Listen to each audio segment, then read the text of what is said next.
Olá, queridos! No vídeo de hoje nós falaremos sobre o crime que acometeu a cidade de Gueto. Todas as suas teorias, os seus mistérios e tudo que há para a gente poder descobrir sobre este caso. Vamos lá?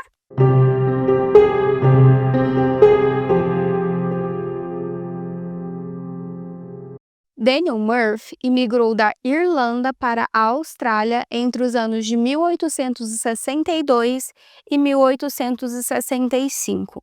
Assim que chegou, ele conseguiu um trabalho em uma construção ferroviária. Nesse trabalho, ele fez trilhos entre duas cidades e no meio dessas duas cidades havia a cidade de Gatton.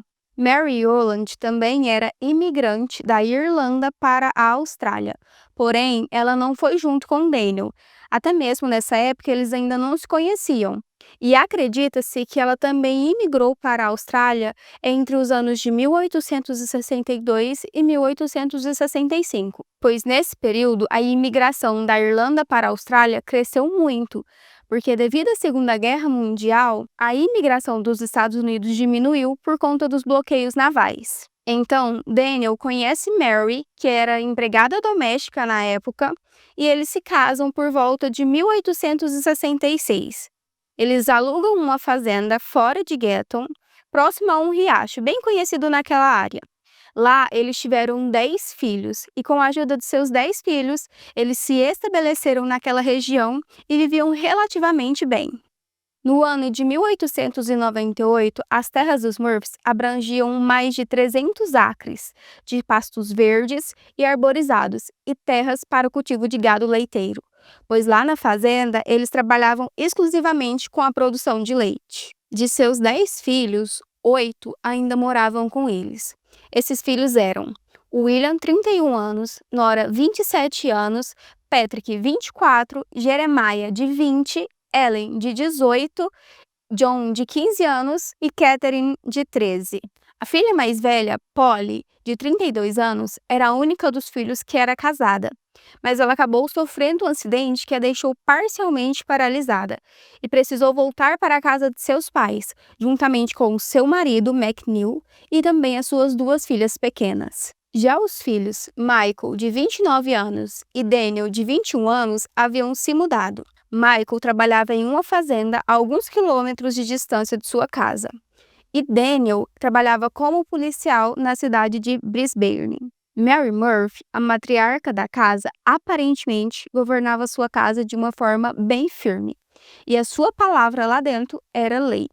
Já Daniel Murphy, o patriarca da casa, era mais introvertido, ele fazia os seus trabalhos da fazenda de uma forma zelosa, cuidadosa, bem eficiente, e em seu tempo livre ele preferia ficar sozinho no quarto rezando. Não se sabe muito sobre as complexidades da dinâmica familiar dos Murphys, mas como dito anteriormente, eles tinham 7 filhos com mais de 18 anos que ainda não haviam se casado, e apenas 2 deles haviam se mudado da casa.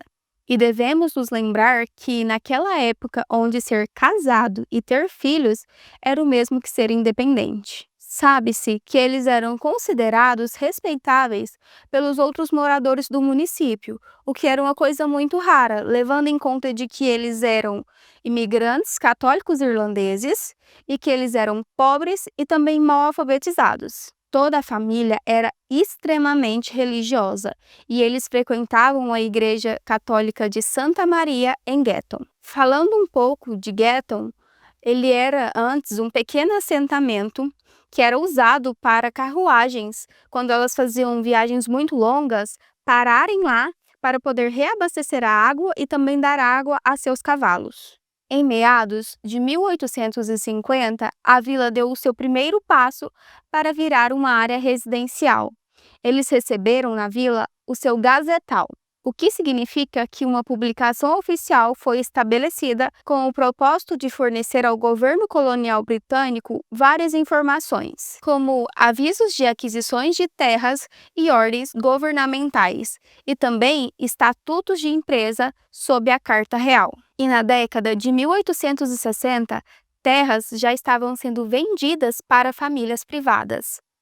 Logo depois, se instalou uma estação ferroviária em Gatton, no ano de 1875. A cidade e também as terras ao redor começaram a crescer, o que fazia com que Gatton fosse um assentamento desejável para imigrantes que naquela época procuravam por terras acessíveis, mas também boas oportunidades para os seus filhos. Gatton, que tinha uma população de apenas 450 habitantes em 1900, sustentava uma comunidade de famílias irlandesas, alemãs e inglesas. Como partes da Austrália ainda eram colonizadas pelos britânicos em 1898, eles comemoravam o Boxing Day. O Boxing Day é uma extensão do feriado de Natal. Ele é comemorado e estendido para o dia 26 de dezembro. No Natal de 1898, toda a família Murphy passou o feriado na igreja, exceto o filho Daniel, pois ele já havia retornado para o seu serviço policial. As pessoas relataram de que eles estavam bem-humorados naquele feriado. A cidade, mesmo sendo um lugar bem rural, ainda assim proporcionava para os seus moradores uma vida social bem ativa. Lá eles tinham clube de cricket, clube de tênis, pistas para as corridas de cães, também tinham feiras e festivais. E acreditem ou não, mas lá eles tinham até competições de tarefas domésticas. Nas proximidades também haviam muitas atividades comunitárias, ainda mais quando estava perto do Natal. No dia 26, Boxing Day, alguns membros da família Murphy foram para a pista de corrida de cavalos. Os membros que foram ver a corrida eram Ellen, Michael, William, John, Polly e também o seu marido, William McNeil. Eles passaram o dia todo vendo corridas, enquanto se divertiam e comiam. Mas a atração principal daquele dia era um baile que aconteceria na cidade de Gatton à noite. Esse baile era um baile country, que era conhecido como um dos melhores bailes para se achar um par romântico. Mas apenas alguns membros da família iriam para este baile. E Michael acabou se oferecendo para levar as duas irmãs, Ellen e Nora. O seu cunhado, William McNeil, os emprestou uma carroça e também um cavalo, para que eles pudessem ir da fazenda até Gatton. Michael tinha com ele uma bolsa em volta de sua cintura, que continha 15 shillings, para comprar o que as irmãs desejassem naquela noite. Mas ao chegarem no salão, os irmãos recebem a notícia de que o baile havia sido cancelado e eles pegam a estrada de volta para casa. Michael Murphy estava perto de chegar aos seus 30 anos e ele era conhecido como um rapaz trabalhador, esforçado e íntegro. Tinha também boa aparência. Ele era fisicamente em forma e também um excelente cavalheiro. Até se voluntariou para ser sargento da infantaria montada em meio período. Ellen Murphy, que tinha 18 anos, foi descrita como uma jovem bonita, animada e também bem zelosa. Ela atraiu a atenção de muitos rapazes, mas ela estava mesmo interessada era em um músico que tocaria no baile daquela noite. Nora Murphy tinha 27 anos. Ela era inteligente e aparentemente tinha alguns pretendentes, mas ela vivia exclusivamente para sua casa e sua família. Todas as filhas ajudavam a mãe com as tarefas de casa, mas o trabalho doméstico de Nora era impecável. Ela cozinhava, arrumava a casa para a família e ainda olhava também suas duas sobrinhas, as filhas de Polly. Michael estava vestindo um terno de 3 peças e ambas as meninas estavam vestindo saias longas escuras e blusas claras. Eles subiram na carroça e foram em direção a Gatton, por volta mais ou menos de umas 7 horas da noite. Já na manhã do dia 27, os Murphys se levantam de suas camas e começam a fazer os seus afazeres do dia. O quintal estava vazio e sem sinal algum da carroça ou do cavalo que havia levado os jovens naquela noite. Eles ainda não haviam retornado da cidade e os familiares não sabiam de que o baile em Gatton havia sido cancelado, lembrando que eles deveriam ter chegado antes mesmo do amanhecer. William, o cunhado, foi o primeiro a se preocupar. Desde o momento em que ele levantou de sua cama e percebeu de que os meninos não haviam chegado, ele já ficou preocupado com a situação. Ele disse que sua carroça era velha e pouco confiável, pois ela estava com uma roda ruim e achou que essa roda poderia ter quebrado ou dado algum problema enquanto os meninos retornavam para casa. Em um primeiro momento, a família Murphy não se preocupou muito, mas então a senhora Mary pede para que seu genro William pegue um cavalo e vá em busca dos meninos. Ele saiu por volta de 8 horas da manhã da fazenda. Como a carroça tinha uma roda um pouco bamba, ela deixava alguns rastros diferentes, e ele ficou bem atento a esses rastros específicos. Na estrada principal para Gatton, ele avista os rastros de sua carroça, que saíam da estrada em direção a um grande cercado que pertencia a um dos vizinhos. Ele seguiu esses rastros até perto do cercado, onde ele precisou tirar algumas tábuas dos trilhos de deslizamento para conseguir entrar. Era um grande cercado gramado que era usado para cavalos e gado pastar. Depois de alguns minutos, ele avistou o que parecia ser uma pilha de roupas imóveis sobre o sol quente de verão. Perto da pilha estava a sua carroça e o seu cavalo deitado no chão. Se aproximando mais, ele conseguiu ver que as roupas das meninas estavam desarrumadas e de que havia formigas rastejando por elas. Depois disso, ele não quis mais se aproximar e acabou correndo até a cidade. Antes de chegar à cidade, William para em um hotel e comenta neste hotel que ele havia encontrado 3 jovens Murphys mortos. Chegando na cidade, ele vai até a polícia e encontra o sargento Arrell. Mas nessa altura, a notícia em que William comentou naquele hotel havia se espalhado em uma grande proporção. O sargento Arrell estava sozinho no quartel policial. William conta para ele toda a história, tudo o que ele havia visto, e os dois então pegam os seus cavalos e vão em direção à cena do crime. Tempo depois, eles encontram na estrada Brian, o proprietário do hotel que William havia passado antes de ir à polícia. Estava Brian e mais 3 homens, em direção também à cena do crime, pois eles queriam comprovar se o que William havia dito era realmente verdadeiro. E juntos, os 6 homens encontraram uma cena de um pesadelo que assombraria a Austrália por muitas gerações. À sombra de uma árvore de goma solitária estava Nora, deitada quase de bruços, em um tapete estendido sobre a relva seca. Metros adiante estavam os corpos de Michael e Ellen, os seus irmãos. Eles estavam deitados de costas um para o outro, mas um pouco distante.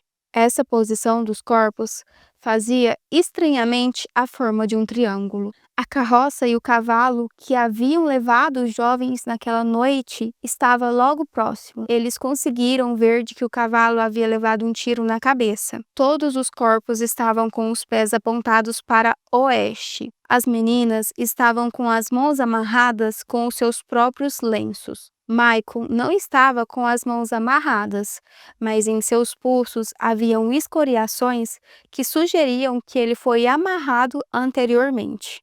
Ao seu lado havia uma tira de couro com fivela que estava jogado na grama. E em suas mãos, segurando de forma bem apertada, estava a sua bolsa em que ele havia levado os 15 shillings, mas ela estava vazia.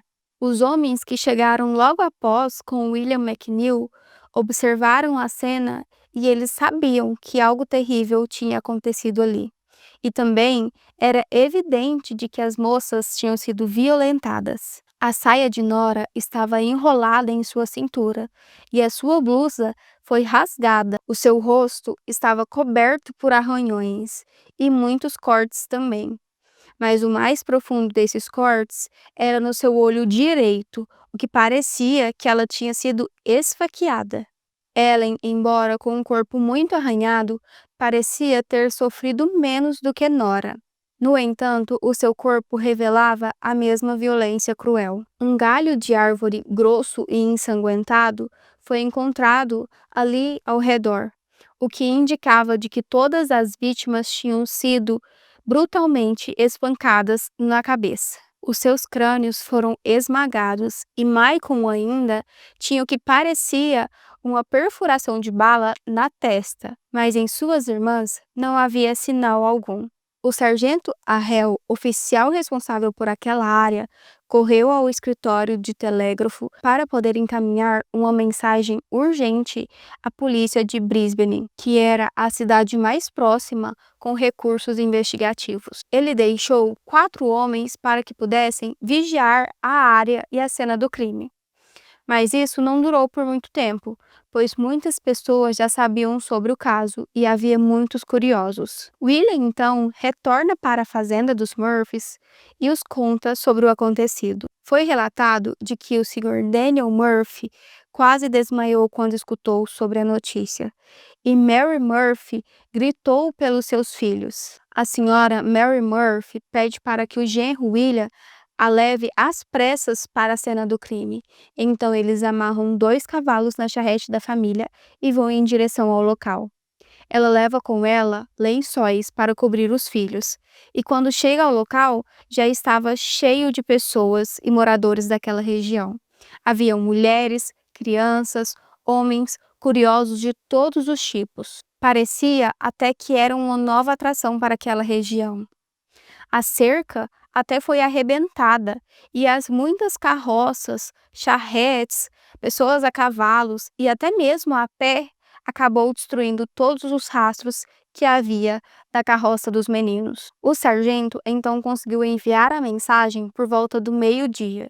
Depois disso, ele retornou ao local e ficou a tarde inteira espantando os curiosos. Depois disso, ele e seus ajudantes massacraram o cavalo que levaram os jovens naquela noite no paddock. E eles conseguiram recuperar uma bala de calibre .380 em seus olhos.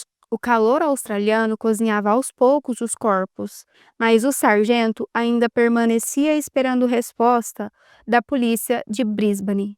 A insistência da população acabou convencendo o sargento a mover os corpos para o hotel local, onde aguardariam pelo legista. A carroça da família foi novamente utilizada, mas dessa vez para transportar os filhos de Daniel e Mary Murphy. Às 4 horas da tarde, um trem vindo de Ipswich trouxe o Dr.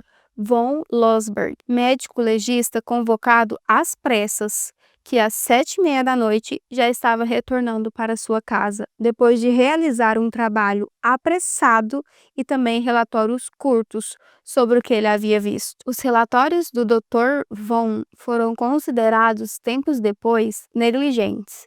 E os seus relatórios eram: Ellen Murphy, com 18 anos, teve o crânio esmagado com tanta violência que o seu cérebro estava exposto entre os seus cabelos. Suas mãos foram amarradas com tanta força que elas estavam pálidas e também inchadas. Havia também inchaço e machucados em suas partes íntimas, o que indicava que ela havia sofrido não somente a violência física, mas também violência sexual. Nora, de 27 anos, foi ainda mais brutalizada. Ela havia sofrido vários ferimentos, o que indicava que houve uma tortura.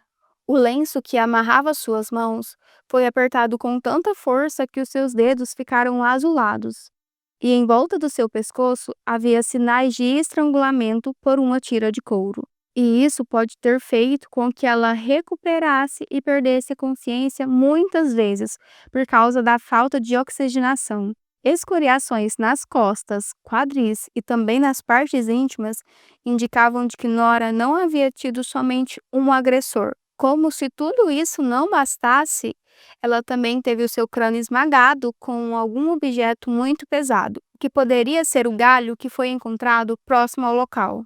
Michael Murphy, o irmão mais velho, tinha marcas em seus pulsos que indicavam que ele havia sido amarrado em algum momento. Mas o que mais chamou a atenção foi um vestígio deixado em sua roupa. A região íntima dele apresentava inchaço, e com outros indícios, começou-se a considerar que Michael também tinha sido vítima de abuso. Ele foi atingido do lado direito da cabeça, Embora o Dr. Von tenha visto o buraco na testa de Michael, ele não classificou o ferimento como um ferimento por arma de fogo. Em suas roupas e também na pele, tinham vestígios de um tecido de veludo que não pertencia a nenhum deles.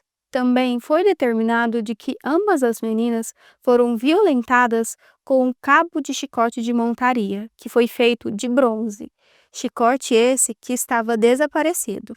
Diante da comoção e também da pressão crescente da imprensa, o chefe de departamento investigativo criminal da cidade de Brisbane chegou à cidade. Era ele, Frederick. Ele chegou no dia 28, no mesmo dia dos funerais. Frederick só foi nomeado como responsável pela investigação no dia 5 de janeiro. Uma das primeiras ações dele foi pedir para que exumassem os corpos, para que assim eles pudessem passar por autópsias completas. Dessa vez sobre a responsabilidade do Dr. Wright, diretor médico do governo. Wright descobriu com facilidade o que o Dr. Von não havia visto, ou fingiu não ver. Ele recuperou a bala no crânio de Michael, que era compatível com a bala que foi encontrada no cavalo. Ele também observou padrões de que o assassino ou o agressor principal era canhoto ou ambidestro, o que dessa forma poderia restringir muito o suspeito. A conduta do caso seguia um caminho errático e por vezes também hostil. Frederick, com sua personalidade autoritária, se recusava a receber qualquer opinião que fosse divergente. E também demonstrava visível irritação com as críticas, principalmente com a imprensa. E ela, a imprensa, não poupava palavra alguma para poder denunciar os erros. A cena do crime destruída, exames médicos mal conduzidos e também a lentidão da resposta policial. Tudo isso foi duramente criticado. E a pressão aumentou ainda mais quando, alguns dias após os assassinatos, encontraram um outro corpo. A cerca de 60 quilômetros de Gatton, um garoto de 15 anos, Alfred Hill, foi encontrado morto. O seu pônei havia levado um tiro entre os olhos, e o próprio garoto apresentava marcas de ferimento na cabeça. E seus pés, tal como o dos irmãos Murphy, estavam posicionados para oeste. A semelhança entre os dois casos era perturbadora, o que fazia com que fosse impossível ser ignorada. A descoberta do corpo de Alfred Hill deixou Gatton em um estado de histeria. E havia várias semelhanças com o caso dos irmãos Murphys. Eram eles o calibre da bala, o cavalo também executado e também os pés posicionados para oeste. Os jornais estampavam essa notícia em letras grandes e na primeira página do jornal. A população fazia grande pressão sobre a polícia, querendo respostas sobre esses casos. Foram eles cometidos pelo mesmo assassino? A polícia sofria tanta pressão que mal conseguia sustentar a narrativa de que estava tudo sob controle. E claro que com esse clima de caos, começaram a surgir algumas teorias sobre o caso. Algumas dessas teorias são extremamente absurdas e outras já tinham base em boatos locais. Mas claro, com a comunidade toda apavorada, todo aquele caos, aquele alvoroço, iriam surgir teorias de todas as formas. Uma das teorias mais polêmicas veio de uma mulher, que disse que havia ter escutado uma voz feminina gritar "pai" na noite do crime. A partir dessa informação, começou a surgir rumores de que o Sr. Daniel Murphy estava envolvido em algo incestuoso ou que havia assassinado seus filhos após descobrir um segredo muito vergonhoso. Era uma teoria cruel, mas que acabou gerando desconfiança sobre outras famílias que eram numerosas, isoladas e também ultra-religiosas. A família Murphy, que até então era respeitada, acabou se fechando e parou de cooperar com os policiais.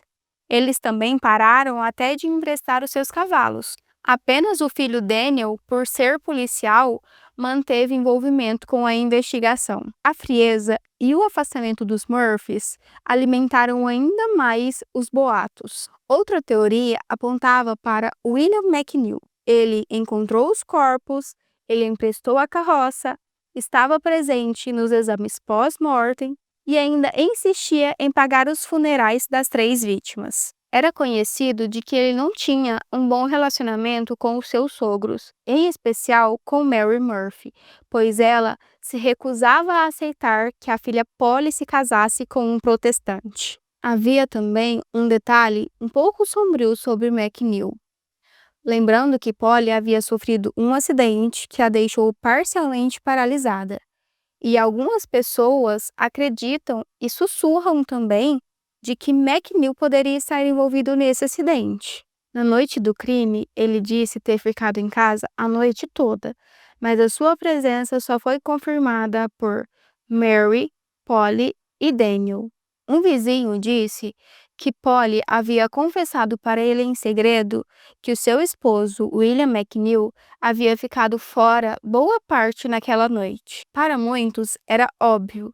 McNeil sabia onde os corpos estavam antes mesmo de todos. A polícia até suspeitou dele, mas essa investigação não foi a fundo. Contudo, surgiu um outro homem que atraiu a atenção de alguns investigadores mais atentos. Ele era Thomas Day, um andarilho e trabalhador temporário. Ele havia sido contratado por um açougueiro naquela área. Esse açougueiro se chamava Sr. Clark. Thomas morava em um pequeno barraco atrás da casa do Sr. Clark, que era exatamente ao lado do cercado onde os corpos foram encontrados. Na noite do crime, Clark promoveu uma queima de fogos para a vizinhança. Todos da casa participaram, exceto Thomas. Ele alegou ter ido para a cama às 7 horas da noite e disse também que leu até pegar no sono. Mas a testemunha que disse ter ouvido o grito feminino estava hospedada na mesma casa. E Thomas disse que não havia escutado nada. Durante a investigação, a polícia encontrou em seu quarto uma camisa com manchas de sangue, no qual ele alegou ser sangue de animal. Mesmo com a ordem de não lavar a peça, Thomas, dias depois, a esfregou ao ponto de tirar todas as manchas. Apesar disso, Frederick, que era responsável pelo caso, com o seu preconceito social, descartou Thomas como suspeito. E acreditem, somente porque quando ele foi interrogá-lo, ele estava lendo um livro de poesia italiana do século XIV. E para Frederick, homens instruídos não cometiam crimes hediondos. Thomas Day então recebe autorização para poder sair da cidade e logo depois ele se alista ao exército britânico. Pouco tempo depois, ele desertou e desapareceu. Para sempre? Quase, porque 2 anos depois, em 1900, um homem chamado Theo Farmer cometeu suicídio em uma pensão de Sydney. Ao lado do seu corpo havia uma carta escrita com um lápis e com frases desconexas, mas que citavam sobre os casos de Gatton. Logo foi descoberto que Theo Farmer era o mais novo nome de Thomas Day. A carta não era exatamente uma confissão clara, mas deixou aquele pinguinho de dúvida de será que o assassino ainda conviveu com esse segredo por mais 2 anos? Será que ele era realmente mesmo o autor desses crimes? A polícia nunca reabriu oficialmente o caso. Diante de pistas destruídas, investigações comprometidas, teorias abandonadas e suspeitos desaparecidos, o massacre dos irmãos Murphys continua envolto em mistério. Um crime muito cruel, repentino, marcado por brutalidade, violência sexual e também por omissão dos policiais. Até hoje ninguém sabe, ou talvez ninguém queira saber quem realmente matou Michael, Nora e Ellen. E esse silêncio que sobreviveu aos séculos ainda sussurra nas árvores de Gatton. E, como já foi dito antes, infelizmente esse caso permanece sem solução até hoje. Ele não foi solucionado e a gente consegue ver que teve muitos erros, né, com a questão de muitos curiosos, às vezes pegando nos corpos, movendo de lugar, põe aqui, põe ali, o que infelizmente ajudou para que esse caso permanecesse sem solução até hoje. E vocês me contam aqui, o que vocês acham sobre este caso? O que vocês acharam? Tem um pouco de mistério? Ou não, estava muito evidente de quem realmente foi? Você tem alguma suspeita de quem tenha sido? Esse foi o caso de hoje. Eu gostaria muito de saber o que vocês acham sobre esse caso, se vocês conhecem esse caso também, deixe aqui nos comentários. Nós vemos, né, que houve muitos erros na investigação, muitas falhas e que foram perdidas muitas pistas importantes, o que infelizmente ajudou para que esse caso não conseguisse ser solucionado, nem naquela época e ainda até os dias de hoje. Deixe também a sua curtida e se inscreva aqui no nosso canal para mais conteúdos como esse. Eu vejo vocês na semana que vem.